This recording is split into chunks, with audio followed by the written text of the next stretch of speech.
خیمے میں تشریف لے گئے تھے، جا کر آپ نے یہ مسجد فتح جنگ خندق کے موقع پر آقا کریم نے یہاں پر اپنا خیمہ نصب کیا تھا۔ یہاں پر جنگ خندق واقع ہوئی تھی، اسلام کی تیسری جنگ عظیم۔ ان کے خیمے ہوا میں اڑے تھے۔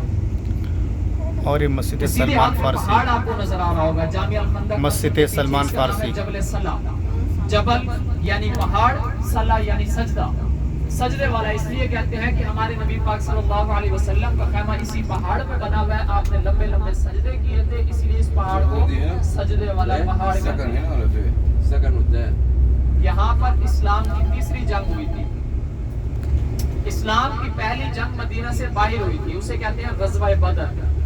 180 کلومیٹر کے فاصلے پر بدر کا مقام ہے، وہاں پر اسلام کی پہلی جنگ ہوئی تھی۔ وہاں پہ مسلمانوں کی تعداد تھی 313 اور کفار مکہ والے تھے 1000 کی تعداد میں۔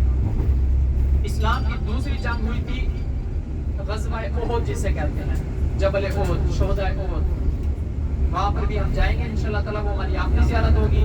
وہاں پہ اسلام کی دوسری جنگ ہوئی تھی، وہاں پہ مسلمانوں کی تعداد تھی 700 اور کفار مکہ والے تھے 3000 کی تعداد۔ انشاءاللہ تعالیٰ جب اس طرف چلیں گے تو جنگ کے بارے میں تفصیل آپ کے ساتھ شیئر کریں گے، لیکن ابھی ہم جہاں پہ انشاءاللہ تعالیٰ ہم نیچے اتر کے نوافل ادا کریں گے۔ عربی کا لفظ ہے، اس کا مطلب 2 قبلوں والے، 2 قبلوں والے کیوں کہتے ہیں؟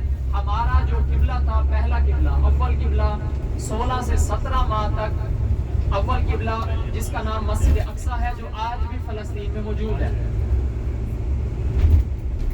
مسلمان پہلے اسی کی طرف رک کر کے نماز پڑھا کرتے تھے، اور جو کفار تھے نان مسلم وہ بھی اسی کی طرف کھڑے ہو کے رک کر کے اپنی عبادت کیا کرتے تھے، اور آپس میں بیٹھ کے مسلمانوں پہ ہنستے تھے، باتیں کیا کرتے تھے کہ ان مسلمانوں کا تو اپنا کوئی قبلہ بھی نہیں ہے، ہمارے قبلے کی طرف یہ کھڑے ہو کے اپنی عبادت کرتے ہیں، نماز پڑھتے ہیں، اس کا مطلب ہے ہم اپنے مذہب پر ٹھیک ہیں۔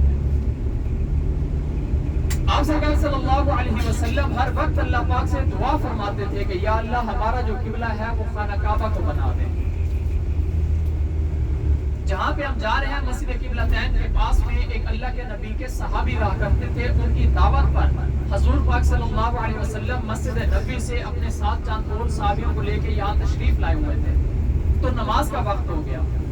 کسی روایت میں ظہر کی نماز آتی ہے، کسی میں عصر کی آتی ہے، رحمک اللہ۔ چار فرض۔ جیسے ہی نماز کا وقت ہوا تو آپ سرکار صلی اللہ علیہ وسلم نے اپنے تمام صحابیوں سے فرمایا کہ چلو ہم سب مل کر یہیں پر جماعت کروا لیتے ہیں۔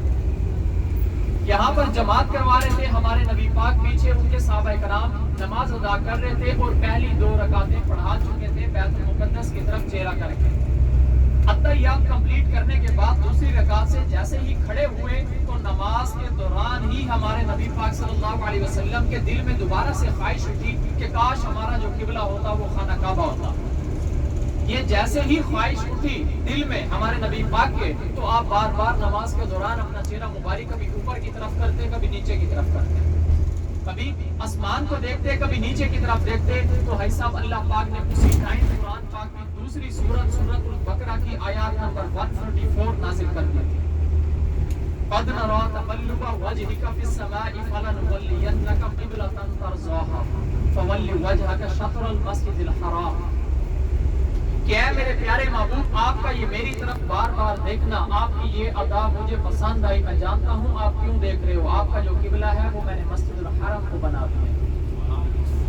بھائی صاحب جیسے ہی یہ اللہ پاک کا حکم ہوا تھا، نماز کے دوران ہوا تھا، ابھی نماز کی آخری 2 رکعتیں بھی رہتی تھی، تو سرکار نے اس نماز کو ختم ہونے کا انتظار نہیں کیا تھا، اسی ٹائم صفوں کا رخ چیرتے ہوئے بیت المقدس کو چھوڑ کر خانہ کعبہ کی طرف اپنا چہرہ مبارک موڑ لیا تھا۔ یہ سب کچھ نماز کے دوران ہو رہا ہے۔ جیسے ہی ہمارے نبی پاک نے اپنا چہرہ مبارک خانہ کعبہ کی طرف موڑا تو پیچھے جو ان کے صحابی نماز ادا کر رہے تھے وہ بھی گھوم کے سرکار کے پیچھے آ گئے تھے، مطلب انہوں نے بھی اپنا چہرہ موڑ لیا تھا۔ تو سلام پھیرنے کے بعد حضور پاک صلی اللہ علیہ وسلم نے اپنے ان صحابیوں سے یہ سوال کیا کہ اے میرے پیارے صحابیوں، مجھے بتاؤ کہ جب اللہ پاک کا حکم ہوا تھا قبلے کو چینج کرنے کا، اس بات کا پتہ تو صرف مجھے تھا، آپ کو تو نہیں پتا تھا، کیونکہ ہم نماز میں مصروف تھے. میں نے آپ کو نہیں بتایا تھا مطلب آپ نے کیا سوچ کے اپنا چہرہ موڑا تھا. تو ایسا ان صحابیوں نے کیا خوبی جواب دیا تھا کہ یا رسول اللہ ہمارا تو قبلہ بھی آپ ہے. سبحان اللہ.